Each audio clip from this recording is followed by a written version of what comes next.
여러분 안녕하세요. 호수파파입니다. 2022년 세제 개편안 내용은 오늘이 마지막 영상일 것 같은데요. 법인세 관련 파트를 하나 보고 끝내도록 하겠습니다. 법인세 파트는 부동산과 직접적으로 연관이 없기 때문에 지나치실 분들이 계실 수 있는데요.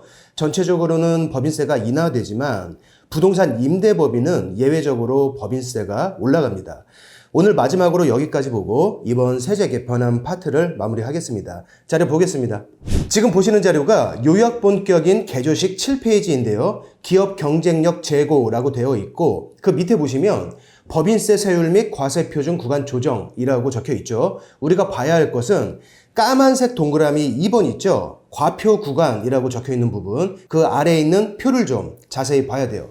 왼쪽이 과세 표준이고요. 억원으로 표시되어 있죠. 중앙이 현재의 규정, 오른쪽이 개정안입니다. 일단 법인세의 과표 구간은 현재 5단계로 나뉘어 있어요. 법인세율 10%부터 시작해서 법인이 돈을 많이 벌수록 높아지고요. 과세표준이 3천억 원 넘어가면 법인세율이 25%까지 올라갑니다. 이걸 앞으로는 2단계로 간단하게 바꾸겠다는 거죠.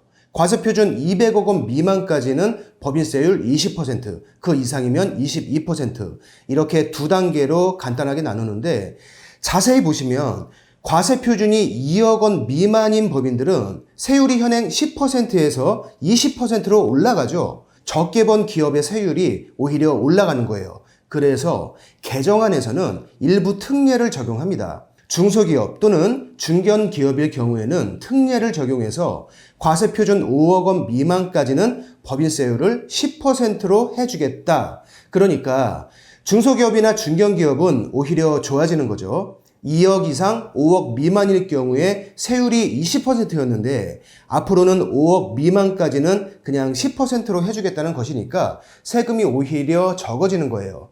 여기에서 말하는 중소, 중견기업은 매출액 3천억 원 미만의 기업을 말합니다. 매출액 3천억 원 미만의 중소 또는 중견기업이 과세표준 5억 원 이하일 경우에는 특례를 적용해서 법인세율을 10%로 해주겠다. 자, 그런데 개조식이 아닌 상세본에 자세히 보면 법인세율 10%를 적용받는 중소 또는 중견기업에서 예외인 기업이 하나 있어요.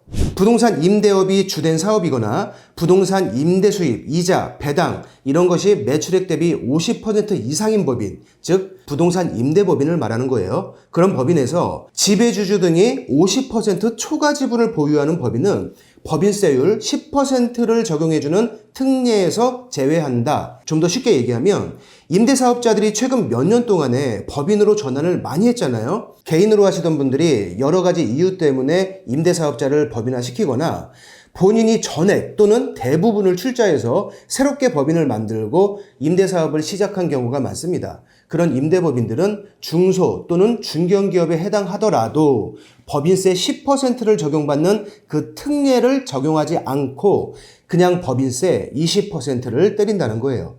자, 방금 전 자료로 다시 돌아가서 최근 몇 년 동안에 소형 임대법인들이 많이 생겼는데 과세 표준이 2억 원 미만일 경우에 10%의 세율을 적용받고 있었어요. 그런 임대법인들이 앞으로는 그냥 20%를 적용받는 겁니다. 소형 임대법인들한테는 굉장히 불리한 정도를 넘어서 세율이 2배로 오르는 결과가 되는 거죠. 아마도 최근 몇 년간 생긴 임대법인들 대다수가 여기에 해당되지 않을까 싶네요. 전체적으로는 법인세율이 낮아지지만 소형 임대법인들은 현재에 비해서 법인세율이 2배로 상승한다. 이게 오늘 보고 계신 내용입니다. 자, 지금까지 5개의 영상을 통해서 2022년 세제 개편안에서 발표된 내용, 상반기에 변화된 내용과 하반기에 변화가 예고된 내용들, 부동산과 관련 있는 내용들을 살펴봤습니다. 물론 계속 말씀드리고 있지만 이번 발표 내용은 확정이 아닙니다. 대통령령을 바꿔서 간단히 할 수 있는 내용도 일부 있지만 대부분은 시행령이 아닌 원래의 주된 법을 바꿔야 하기 때문에 국회의 동의가 필수적이고요. 현재의 집권당은 다수당이 아니기 때문에 국회를 통과하기에는 상당한 진통이 있을 것으로 예상돼요. 최종 통과부는 수정되거나 달라질 수 있다. 다만 이번 기재부의 세제 개편안 내용 속에는 현재의 정부가 이전 정부의 부동산 정책을 바라보는 시각, 그리고 어떻게 바꿔나가려 하는지 이런 부분들을 엿볼 수 있기 때문에 관심을 가져보시기 바라고요. 부동산과 관련된 내용만을 간단하게 추려서 5개의 영상으로 만들어 봤으니까 구독자분들은 참고하시면 좋겠습니다. 2022년 세제 개편안 여기서 모두 마치고요. 저는 다음 영상에서 다른 내용으로 다시 찾아뵙겠습니다. 고맙습니다.